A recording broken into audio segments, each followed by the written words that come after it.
Good morning. आज हम करेंगे विराम चिन्ह। टॉपिक हमारा क्या रहेगा? विराम चिन्ह। अब विराम का अर्थ होता है बेटा रुकना। पहले हम विराम का करेंगे। विराम का अर्थ क्या होता है? रुकना। क्या अर्थ है? रुकना या ठहरना। रुकना या ठहरना। तो जहाँ पर भी हमें रुकते हैं वो भी क्या, देखो बोलते समय तो जो वो तो समान नहीं रहती, हमारे चिन्ह दिखा नहीं सकते हम कहाँ कहाँ रुके हैं, लेकिन लिखते समय भाषा के लिखित रूप में विशेष रूप से विशेष स्थानों पर रुकने का संकेत करने वाले चिन्हों को विराम चिन्ह कहते हैं। यानी कि जब हम भाषा को लिखते हैं तो लिखते समय जहाँ भी हम ठहरते हैं उस ठहरने वाले स्थानों पर रुकने का संकेत, यानी कि यहाँ पर हम ठहरे हैं, कितनी देर हम ठहरे हैं, वो अलग अलग संकेत हम करेंगे और उन चिन्हों को दर्शाने के लिए जिन चिन्ह का प्रयोग करेंगे उसको क्या कहेंगे हम? विराम चिन्ह। एक बार फिर सुनो। विराम चिन्ह का अर्थ होता है बेटा रुकना या ठहरना। रुकना या ठहरना यानी कि भाषा को लिखते समय जहाँ पर जिन स्थानों पर हम रुकते हैं उस संकेत को दर्शाने के लिए जिन चिन्हों का प्रयोग हम करेंगे उसको क्या कहेंगे? विराम चिन्ह। अब देखो ये विराम चिन्ह की वजह से कितना कुछ बदलता है। मैं एक वाक्य यहाँ लिख रही हूँ, डरो। अब ये लिख दिया मैंने, डरो मत चलो। ये डरो मत चलो ये पूरा एक वाक्य है। अब मैं चिन्ह लगा रही हूँ इसमें, जैसे ड्रो के बाद लगा दिया तो इसका मतलब क्या हो गया? डरो मत चलो, यानी कि वो मना कर रहा है चलने से। और अगर यही चिन्ह हम यहाँ की बजाय अगर हम यहाँ पर लगा देते हैं तो डरो मत चलो, अब क्या कह रहा है वो? कि भाई डरना नहीं है, चलना है। तो एक इस छोटे से चिन्ह की वजह से वाक्य का पूरा अर्थ बदल जाता है। तो इसलिए हम विराम चिन्हों का प्रयोग हमें बहुत सोच समझकर और स्थिति के अनुसार इसका अर्थ बदलता है, इसलिए हमें इसका प्रयोग बड़ी सावधानी से करना है। विराम चिन्ह का प्रयोग बड़ी सावधानी से करना चाहिए।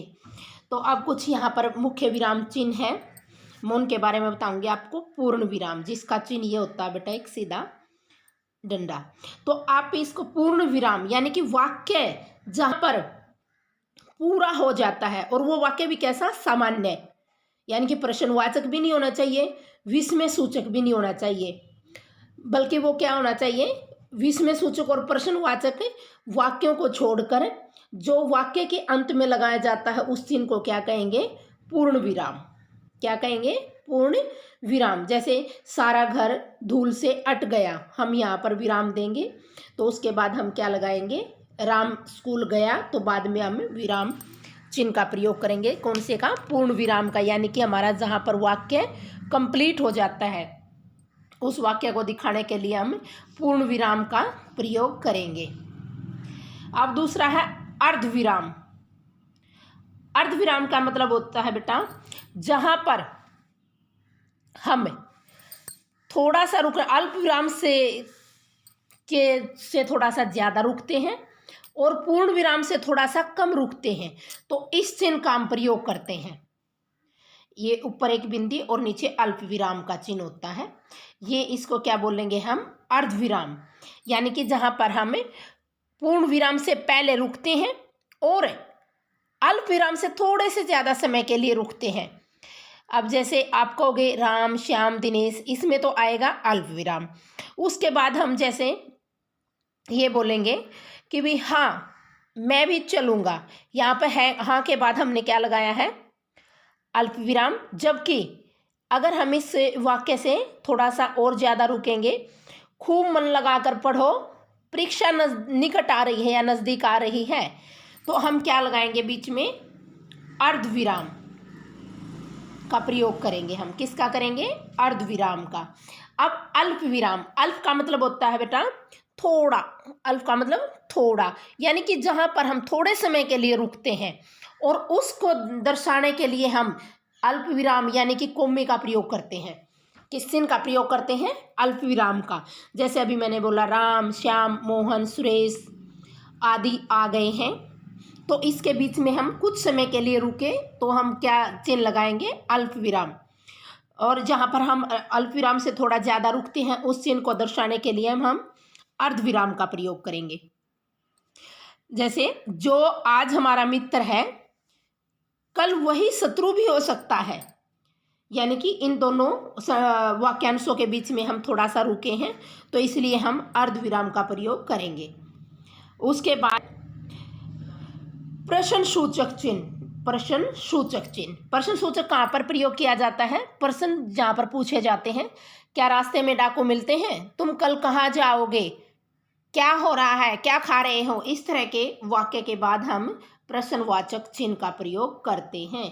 तो प्रश्नवाचक चिन्ह का ये चिन्ह होता है। उसके बाद है अगला विस्मय बोधक या संबोधक।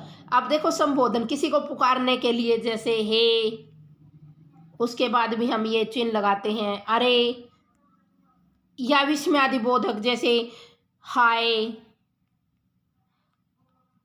वाह। तो इस तरह के जो विस्मय सूचक चिन्ह लगाते हैं। अब जैसे कोई भी वाक्य हम इससे बनाएंगे, वाह तुमने तो कमाल ही कर दिया। अब उसके बाद हम किस चिन्ह का प्रयोग करेंगे, विस्मय बोधक का। और संबोधन में क्या होता है बेटा, अगर हम किसी को पुकारते हैं जैसे ए, अरे, ठीक है, उस तरह के वाक्यों में भी हमें किसका, इस चिन्ह का प्रयोग करते हैं, विस्मय सूचक का। उसके बाद है नेक्स्ट उपविराम। उपविराम यानी कि ये दो बिंदु होते हैं जहां किसी बात को अलग करके दिखाना हो, जैसे विज्ञान, उसके बाद हम ये लगाते हैं वरदान, विज्ञान अभिशाप या वरदान, यानी कि इसके बाद हम क्या, किस चिन्ह का प्रयोग करते हैं, उपविराम का।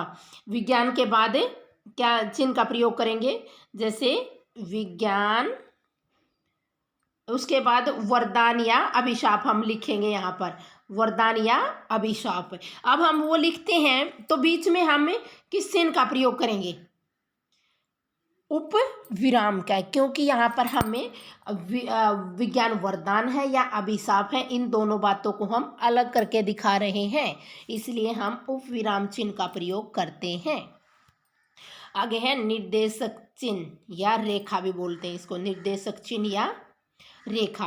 अब निर्देशक कैसे, किसी बात का उदाहरण देते समय या संवाद को मोलने के बाद हम व्याख्या करने के लिए, उस चिन्ह को स्पष्ट करने के लिए उस बात को, तो आगे ये लगाते हैं, जैसे अध्यापक, भारत के प्रथम प्रधानमंत्री कौन थे, यानी कि हम अध्यापक यहाँ लिख के और जो उसकी कही गई बात है उसके बाद हम यहाँ लिखेंगे, किसके बाद, निर्देशक चिन्ह के बाद, यानी कि अध्यापक ने जो कहा उसके बाद किसके बाद लिखेंगे, निर्देशक चिन्ह के बाद, ठीक है।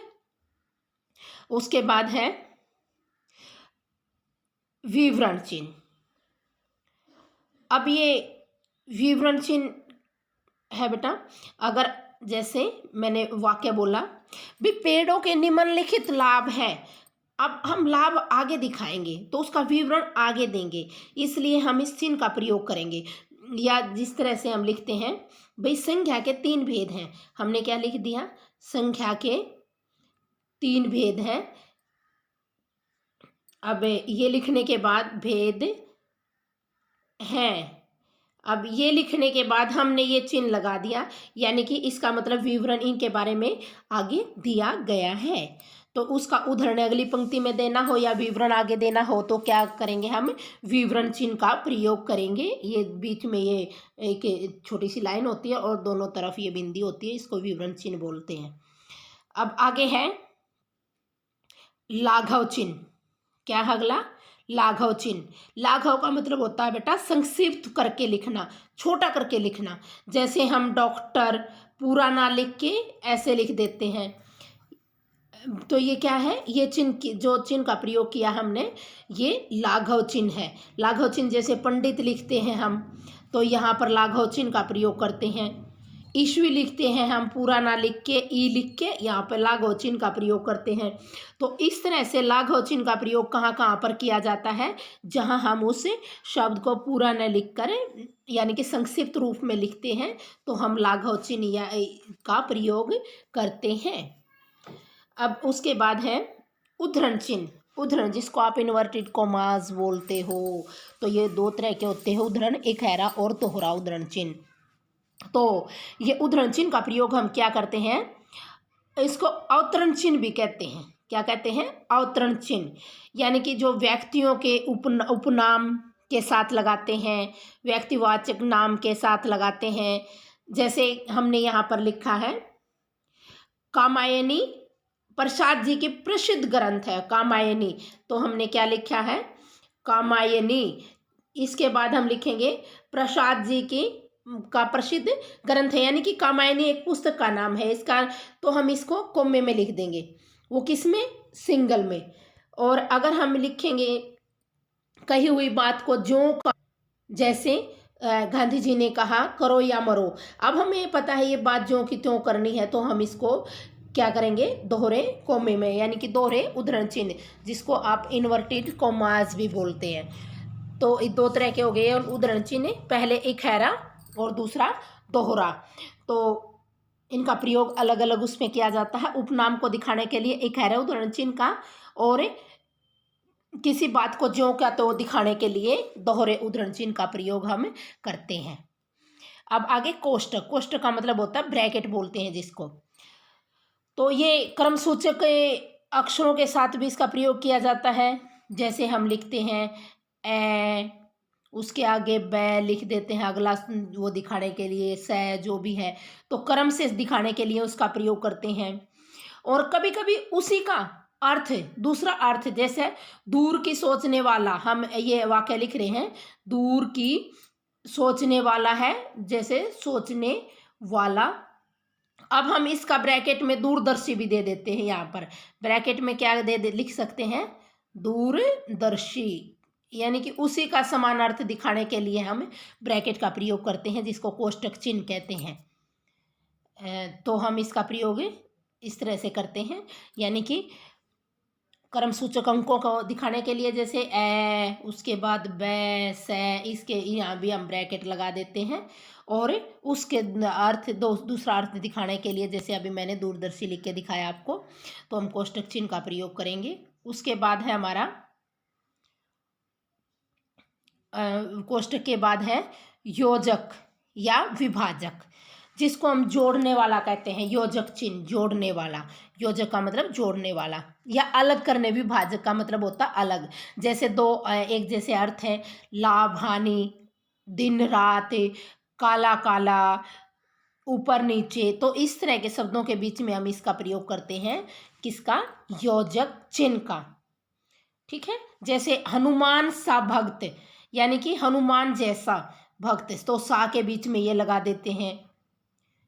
तुलना के उसमें भी कर देते हैं, समान अर्थ को दिखाने के लिए। और बार बार, जैसे बार बार धीरे धीरे रिपीट होता है, वहाँ पर भी हमें, जहाँ पर शब्द बार बार आए, पुनरुक्ति बोलते हैं उसको, तो वहाँ पर भी इस चिन्ह का प्रयोग हम करते हैं। उसके बाद है हंसपद या त्रुटिपूरक। हंसपद या त्रुटिपूरक। हंसपद क्या होता है, ये अगर हम बाय चांस से कोई शब्द लिखना बीच में भूल जाते हैं, तो उसको दिखाने के लिए त्रुटिपूरक, यानी कि गलती, त्रुटि क्या होता है, गलती से कोई शब्द छूट जाता है। जैसे हमने लिखा है यहाँ पर दिल्ली भारत की राजधानी, अब हम ये लिख रहे हैं दिल्ली की राजधानी, लिख दिया हमने की राजधानी। अब हम भारत को दिखाने के लिए ये यहाँ पर इस निशान लगाएंगे और क्या लिखेंगे, क्या लिख देंगे यहाँ पे, भारत, क्या लिख देंगे, भारत, यानी कि त्रुटिपूर्वक जो हमारे से छूट जाता है उसको हंसपद या त्रुटिपूर्वक चिन्ह भी कहते हैं। और इसका ये उल्टा वी चिन्ह होता है, ये उल्टा वी हम दिखाने के लिए, यानी कि यहाँ पर हम जैसे भारत लिख देते हैं और यहाँ पर हमने लिखा था दिल्ली की राजधानी है, यानी कि ये भारत हमने छोड़ दिया था, इसलिए हम यहाँ पे त्रुटि चिन्ह लगा के इसको दर्शा सकते हैं। तो ये चिन्ह है हमारे, यहाँ पर हमने पढ़े विराम चिन्ह, अल्प विराम, अर्ध विराम, प्रश्न सूचक, विस्मय सूचक, उपविराम, निर्देशक, विवरण, लाघव चिन्ह, उद्धरण चिन्ह, कोष्टक, योजक और त्रुटिपूरक। तो अब हम आगे करेंगे इनका विवरण। यानी कि विराम चिन्ह, जैसे भाषा के लिखित रूप में विराम के लिए जिन चिन्हों का प्रयोग करते हैं उसको क्या कहेंगे? विराम चिन्ह। अब ये देखो, चलिए मत रुकिए, अगर हम ये चिन्ह है, कोमा है, इसको चलिए के बाद ना लगाकर इसमें यहाँ पर तो देखो चलिए मत रुकिए, यानी कि वो रोकने से मनाही कर रहा है। लेकिन अगर हम यहाँ पर लगा देते इसको मत के बाद तो क्या हो जाता? चलिए मत रुकिए। तो या इसका अर्थ बिल्कुल बदल जाता इस छोटे से चिन्ह की वजह से। इसलिए हमें चिन्हों का प्रयोग बड़े ध्यान से सावधानीपूर्वक करना चाहिए। ये प्रमुख विराम चिन्ह है। पहला अल्प विराम, जहाँ पर थोड़े से समय के लिए रुकना होता है। अल्प का विराम का अर्थ होता है बहुत कम समय के लिए रुकना। किसी विशेष विषय पर बातचीत करते समय या लिखते समय किसी चीज़ को स्पष्ट करने के लिए बीच बीच में अल्प विराम का प्रयोग करते हैं। जैसे रामदेव मंदिर जाकर हरिद्वार जाएगा, यानी कि यहाँ पर हम थोड़े से समय के लिए रुके थे। अर्ध विराम, अल्प विराम से थोड़ा ज़्यादा रुका जाता है और पूर्ण विराम से थोड़ा कम रुकने के लिए इस चिन्ह का प्रयोग करते हैं। जैसे मौसी तो आई, मौसा नहीं आए, तो यहाँ पर हम अर्ध विराम का प्रयोग करेंगे। उसके बाद है पूर्ण विराम। पूर्ण विराम का प्रयोग वाक्य के अंत में किया जाता है और वो वाक्य कैसे होने चाहिए? ना तो वो प्रश्न सूचक होने चाहिए और ना ही वो विस्मय सूचक होने चाहिए, बिल्कुल वो साधारण वाक्य होते हैं। तो इसका प्रयोग करते हैं हम पूर्ण विराम का। प्रश्न सूचक, यानी कि प्रश्न पूछने वाले वाक्यों के अंत में हम प्रश्न सूचक का प्रयोग करते हैं। जैसे शीशा किसने तोड़ा। विस्मय सूचक, मन में हर्ष, विस्मय, शोक, घृणा, क्रोध आदि भाव को दिखाने के लिए विस्मय सूचक चिन्ह का प्रयोग होता है। जैसे अदिति को बुलाओ, अरे, यहाँ पर अरे किसी को पुकारा गया है तो संबोधन के बाद भी और विस्मय सूचक चिन्ह का प्रयोग करते हैं। यानी कि किसके बाद? संबोधन के बाद, किसी को पुकारने के लिए, हर्ष के लिए, घृणा के लिए, जैसे छी छी, खुशी में वाह, इस तरह के बाद इस चिन्ह का प्रयोग करते हैं। अगला हमारा योजक चिन्ह। योजक चिन्ह, इसका प्रयोग समान शब्दों का मध्य और तुलना के लिए किया जाता है। जैसे बार बार बिजली जा रही है। अब है अगला निर्देशक चिन्ह। इस चिन्ह का प्रयोग निर्देश देने के लिए, नाम लिखने के लिए, उद्धरण करने के लिए भी किया जाता है। इस 3 प्रश्नों के उत्तर, जैसे निम्न में से किन्हीं 3 प्रश्नों के उत्तर लिखिए। अब हम इसके आगे लिख दिया निर्देशक चिन्ह, ठीक है। अब उसके बाद है उद्धरण चिन्ह। किसी कथन को उसी रूप में उद्धृत करने के लिए या पुस्तक और व्यक्ति के नाम का प्रयोग करने के लिए हम उद्धरण चिन्ह का प्रयोग करते हैं। इकहरे और दोहरे 2 तरह के होते हैं। जैसे रामधारी सिंह दिनकर, ये उपनाम दिखाने के लिए हमने इकहरे उद्धरण चिन्ह का प्रयोग किया। निराला, यहाँ पर भी इकहरे विवरण का चिन्ह का प्रयोग किया। और अगर हम कही हुई बात को ज्यों का त्यों लिखते हैं तो हम दोहरे उद्धरण चिन्ह का प्रयोग करेंगे। विवरण चिन्ह, इसका प्रयोग विवरण देने के लिए, जैसे शिखरों के आगे उपन्यास है ये, यानी कि निम्नलिखित पुस्तक चाहिए, ये इसका मतलब क्या हुआ? इस चिन्ह के बाद या इसका विवरण आगे दिया गया कि हमें क्या क्या चाहिए। कोष्टक चिन्ह, ब्रैकेट, तो इसका प्रयोग पद का अर्थ को स्पष्ट करने के लिए, जैसे लाला मटरूलाल भ्रष्ट नेता, यानी कि भ्रष्ट नेता रिश्वत लेते पकड़ा गया। जो मटरूलाल का दूसरा वो अर्थ देने के लिए भ्रष्ट था, वो रिश्वत लेते पकड़ा गया। तो इसका प्रयोग हम कोष्टक चिन्ह का प्रयोग करेंगे। उसके बाद है त्रुटिपूरक या हंसपद। वाक्य में छूट गए शब्दों को लिखने के लिए इसका, जैसे श्रवण राय की कविताएं सुनकर श्रोता झूम उठे। अब सुनकर छूट गया था तो इसका यहाँ पर हम त्रुटिपूरक चिन्ह का प्रयोग करके सुनकर लिख देते हैं। संक्षेप लाघव चिन्ह, यानी कि बात को छोटा, यानी कि उस शब्द को छोटा करके लिखने के लिए हम लाघव चिन्ह का प्रयोग करते हैं। जैसे प्रमोद कुमार दत्ता, पी के दत्ता लिख देते हैं हम और लाघव चिन्ह का प्रयोग करते हैं। आपको समझ आ गए होंगे। धन्यवाद।